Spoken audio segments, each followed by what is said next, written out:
ಸಖತ್ ಖಾರ ಬಣ್ಣ ಮತ್ತು ರುಚಿ ಆಚಿ ಚಿಲ್ಲಿ ಪೌಡರ್.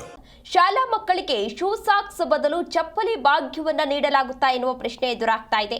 ರಾಜ್ಯ ಶಿಕ್ಷಣ ಇಲಾಖೆಯಿಂದ ಮಹತ್ವದ ನಿರ್ಧಾರವನ್ನ ಕೈಗೊಳ್ಳಲಾಗಿದೆ. ಶೂ ಬದಲಿಗೆ ಚಪ್ಪಲಿಯನ್ನ ವಿತರಿಸಲು ಶಿಕ್ಷಣ ಇಲಾಖೆ ಚಿಂತನೆಯನ್ನ ನಡೆಸಿದೆ. ಶಾಲಾ ಮಕ್ಕಳಿಗೆ ಶೂ ಸಾಕ್ಸ್ ಬದಲು ಚಪ್ಪಲಿ ಭಾಗ್ಯವನ್ನ ನೀಡ್ತಾರಾ? ರಾಜ್ಯ ಶಿಕ್ಷಣ ಇಲಾಖೆಯಿಂದ ಈಗಾಗಲೇ ಮಹತ್ವದ ನಿರ್ಧಾರವನ್ನ ಕೈಗೊಳ್ಳಲಾಗಿದೆ ಎನ್ನಲಾಗ್ತಾ ಇದೆ. ಶೂ ಬದಲಿಗೆ ಚಪ್ಪಲಿಯನ್ನ ವಿತರಿಸಲು ಶಿಕ್ಷಣ ಇಲಾಖೆ ಚಿಂತನೆಯನ್ನ ನಡೆಸಿದೆ. ಆರೋಗ್ಯದ ದೃಷ್ಟಿ ಹಿನ್ನೆಲೆ ಚಪ್ಪಲಿಯನ್ನ ವಿತರಿಸಲು ಚಿಂತನೆಯನ್ನ ನಡೆಸಿದೆ ಎನ್ನಲಾಗ್ತಾ ಇದೆ. ಚಪ್ಪಲಿಯನ್ನ ನೀಡುವ ಸಲುವಾಗಿ ಜಿಲ್ಲಾವಾರು ಮಾಹಿತಿಯನ್ನ ಈಗಾಗಲೇ ಸಂಗ್ರಹಿಸಲಾಗಿದೆ. ಪ್ರಾದೇಶಿಕ ಹವಾಮಾನಕ್ಕೆ ತಕ್ಕಂತೆ ಪಾದರಕ್ಷೆಯನ್ನ ಅಂದ್ರೆ ಚಪ್ಪಲಿಗಳನ್ನ ವಿತರಣೆಯನ್ನ ಮಾಡಲಾಗುತ್ತೆ. 2026-27 ಶೈಕ್ಷಣಿಕ ವರ್ಷದಲ್ಲೇ ಜಾರಿ ಮಾಡುವಂತಹ ಸಾಧ್ಯತೆ ಇದೆ. ವಿದ್ಯಾರ್ಥಿಗಳಿಗೆ ಹಲವು ಸಮಸ್ಯೆಗಳು ಎದುರಾಗ್ತಾ ಇದೆ ಎಂಬ ದೂರುಗಳು ಈಗಾಗಲೇ ಕೇಳಿ ಬರ್ತಾ ಇದೆ. ಈ ಹಿನ್ನೆಲೆಯಲ್ಲಿ ಪ್ರಾದೇಶಿಕ ಹವಾಮಾನಕ್ಕೆ ತಕ್ಕಂತೆ ಪಾದರಕ್ಷೆಗಳನ್ನು ಒದಗಿಸಲು ಇಲಾಖೆ ತಯಾರಿಯನ್ನ ಮಾಡಿಕೊಳ್ತಾ ಇದೆ.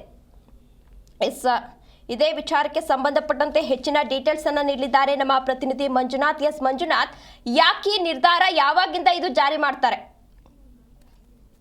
ಈ ಹವಾಮಾನ ವೈಪರೀತ್ಯ ಸಮಸ್ಯೆ ಉಂಟಾದಾಗ ರಾಜ್ಯದ ಶಾಲೆಗಳ ಮಕ್ಕಳಿಗೆ ಏನು ಶೂ ಭಾಗ್ಯವನ್ನು ವಿತರಣೆ ಮಾಡ್ತಾ ಇದ್ರು, ಅದನ್ನ ಬದಲಾವಣೆ ತರಬೇಕು ಎನ್ನುವಂತ ಹಲವು ವರ್ಷಗಳಿಂದ ಸಮಸ್ಯೆ ಆಗ್ತಿದ್ದಂತಹ ಜಿಲ್ಲೆಗಳಲ್ಲಿ ಮಕ್ಕಳಿಗೆ ಬದಲಾವಣೆ ತರಬೇಕು ಎನ್ನುವಂತ ನಿಟ್ಟಿನಲ್ಲಿ ಕೂಗು ಜಾಸ್ತಿ ಆಗಿತ್ತು. ಅದೇ ಶೂಗಳನ್ನ ವಿತರಣೆ ಮಾಡುವಂತದ್ದು ಏನ್ ಸರ್ಕಾರದಿಂದ ಆಗುತ್ತೋ, ಅನುದಾನ ಮತ್ತು ಅನುದಾನ ರಹಿತ ಸರ್ಕಾರಿ ಶಾಲೆಗಳಲ್ಲಿ ಫಾರ್ ಎಕ್ಸಾಂಪಲ್ ಉತ್ತರ ಕನ್ನಡ ಭಾಗದಲ್ಲಿ ಆಗ್ಬೋದು, ದಕ್ಷಿಣ ಕನ್ನಡ ಭಾಗ ಆಗ್ಬೋದು, ಶಿವಮೊಗ್ಗ, ಮಡಿಕೇರಿ ಭಾಗದಲ್ಲಿ ಸಾಕಷ್ಟು ಮಳೆ ಆಗುತ್ತೆ. ಮಳೆ ಸಂದರ್ಭದಲ್ಲಿ ಆ ಒಂದು ಸಂದರ್ಭದಲ್ಲಿ ಶಾಲಾ ಮಕ್ಕಳು ಶೂಗಳನ್ನು ಧರಿಸಿ ಶಾಲೆಗಳಿಗೆ ಹೋಗುವಂತ ಸಂದರ್ಭದಲ್ಲಿ ಸಮಸ್ಯೆ ಆಗುತ್ತೆ. ಆರೋಗ್ಯದಲ್ಲೂ ಕೂಡ ಏರುಪೇರು ಆಗುತ್ತೆ. ಕಾಲಿಗೂ ಕೂಡ ಸಮಸ್ಯೆ ಆಗುತ್ತೆ ಎನ್ನುವಂತಲ್ಲಿ ಹಲವಾರು ದೂರುಗಳು ಕೇಳಿ ಬಂದಿದ್ವು. ಈ ಹಿನ್ನೆಲೆಯಲ್ಲಿ ಸದ್ಯಕ್ಕೆ ಶಿಕ್ಷಣ ಇಲಾಖೆಯಿಂದ ಸರ್ಕಾರಕ್ಕೆ ಈ ಒಂದು ವಿಚಾರವಾಗಿ ಪ್ರಸ್ತಾವನೆ ಕೂಡ ಸಲ್ಲಿಸಲಾಗಿತ್ತು ಎನ್ನುವಂತ ಮಾಹಿತಿ ಕೂಡ ದೊರಕ್ತಾ ಇರುವಂತದ್ದು. ಹೀಗಾಗಿ ಶೂ ಮತ್ತು ಸಾಕ್ಸ್ ಬದಲಿಗೆ ಚಪ್ಪಲು ನೀಡುವಂತದ್ದಕ್ಕೆ ಸದ್ಯಕ್ಕೆ ಶಿಕ್ಷಣ ಇಲಾಖೆ ಮುಂದಾಗ್ತಿದೀವಾ ಎನ್ನುವಂತ ಒಂದು ಪ್ರಶ್ನೆ ಮೂಡ್ತಾ ಇದೆ. ಇದಕ್ಕೆ ಸಂಬಂಧಪಟ್ಟಾಗೆ ಶಿಕ್ಷಣ ಇಲಾಖೆ ಅಧಿಕಾರಿಗಳನ್ನ ಕೇಳಿದ್ರೆ ಈ ಬಾರಿ ಹೊರತುಪಡಿಸಿ ಮುಂಬರುವಂತ ಶೈಕ್ಷಣಿಕ ವರ್ಷದಲ್ಲಿ ಆ ರೀತಿಯಾದಂತ ಒಂದು ಬದಲಾವಣೆ ತರಬೇಕು ಎನ್ನುವಂತ ನಿಟ್ಟಿನಲ್ಲಿ ನಮ್ದೊಂದು ಪ್ಲಾನ್ ಇದೆ ಎನ್ನುವಂತ ಮಾಹಿತಿಯನ್ನ ಶಿಕ್ಷಣ ಇಲಾಖೆ ಅಧಿಕಾರಿಗಳಿಂದ ಸಿಗ್ತಾ ಇರುವಂತದ್ದು.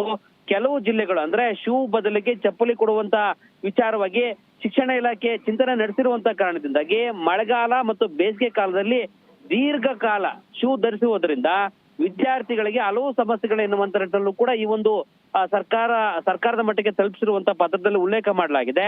ಚಪ್ಪಲಿ ನೀಡುವಂತ ಸಲುವಾಗಿ ಜಿಲ್ಲಾವಾರು ಮಾಹಿತಿ ಸಂಗ್ರಹಕ್ಕೆ ಸೂಚನೆ ಕೊಡಲಾಗಿದೆ.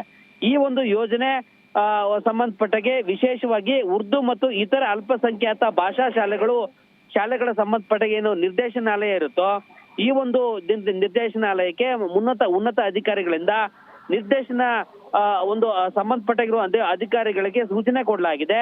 ನೀವು ಎಲ್ಲಾ ರೀತಿಯಾದಂತ ಒಂದು ಮಾಹಿತಿಯನ್ನ ಕಲೆ ಹಾಕೊಂಡು ಯಾವ್ಯಾವ ಶಾಲೆಗಳಿಗೆ, ಯಾವ್ಯಾವ ಭಾಗದ ಶಾಲೆಗಳಿಗೆ ಅಗತ್ಯ ತುಂಬಾ ಹೆಚ್ಚಾಗಿದೆ ಆ ಒಂದು ಸಂಬಂಧಪಟ್ಟ ಮಾಹಿತಿಯನ್ನ ಕಲೆ ಹಾಕು ಶಿಕ್ಷಣ ಇಲಾಖೆ ತಲುಪಿಸುವಂತ ಕೆಲಸ ಮಾಡಿ. ಅದಾದ ನಂತರ ಅಂತಿಮವಾದಂತ ನಿರ್ಧಾರವನ್ನ ಪ್ರಕಟ ಮಾಡುವಂತ ಕೆಲಸಕ್ಕೆ ನಾವು ಮುಂದಾಗ್ತೇವೆ ಎನ್ನುವಂತ ಸದ್ಯಕ್ಕೊಂದು ಅಧಿಕಾರಿಗಳಿಂದ ಮಾಹಿತಿ ಸಿಗ್ತಾ ಇದೆ. ಈ ಮೂಲಕವಾಗಿ ಈ ಬಾರಿ ಸಿಗದೇ ಇದ್ರು ಕೂಡ ಮುಂಬರುವ ದಿನಗಳಲ್ಲಿ ಸಮಸ್ಯೆ ಏನ್ ಅನುಭವಿಸ್ತಾ ಇರ್ತಾರೋ, ಮಳೆಗಾಲ ಮತ್ತು ಬೇಸಿಗೆ ಕಾಲದಲ್ಲೂ ಒಂದಷ್ಟು ವಿದ್ಯಾರ್ಥಿಗಳಿಗೆ ಸಮಸ್ಯೆ ಆಗ್ತಿರುತ್ತೋ ಆ ಒಂದು ವಿದ್ಯಾರ್ಥಿಗಳಿಗೆ ಶೂ ಮತ್ತು ಸಾಕ್ಸ್ಗಳ ಬದಲಾಗಿ ಚಪ್ಪಲಿ ವಿತರಣೆ ಮಾಡುವಂತ ಕೆಲಸ ಆಗತ್ತೆ. ಆದ್ರೆ ಚಪ್ಪಲಿ ಯಾವ ಮಟ್ಟಕ್ಕೆ ಇರಬಹುದು ಎನ್ನುವಂತ ನೋಡೋದಾದ್ರೆ ನಾರ್ಮಲ್ ಚಪ್ಪಲಿ ಇರೋದಿಲ್ಲ, ಬೆಲ್ಟ್ ರೂಪದಲ್ಲಿರುವಂತ ಚಪ್ಪಲಿ ಕೊಡುವಂತ ಸಾಧ್ಯತೆಯು ಕೂಡ ಹೆಚ್ಚಿದೆ ಎನ್ನುವಂತ ಮಾಹಿತಿ ಸದ್ಯಕ್ಕಂತೂ ಅಧಿಕಾರಿಗಳಿಂದ ಸಿಗ್ತಾ ಇದೆ. ತೇಜಸ್ವಿನಿ. ಮಂಜುನಾಥ್, ತಮ್ಮೆಲ್ಲ ಡೀಟೇಲ್ಸ್ಗಾಗಿ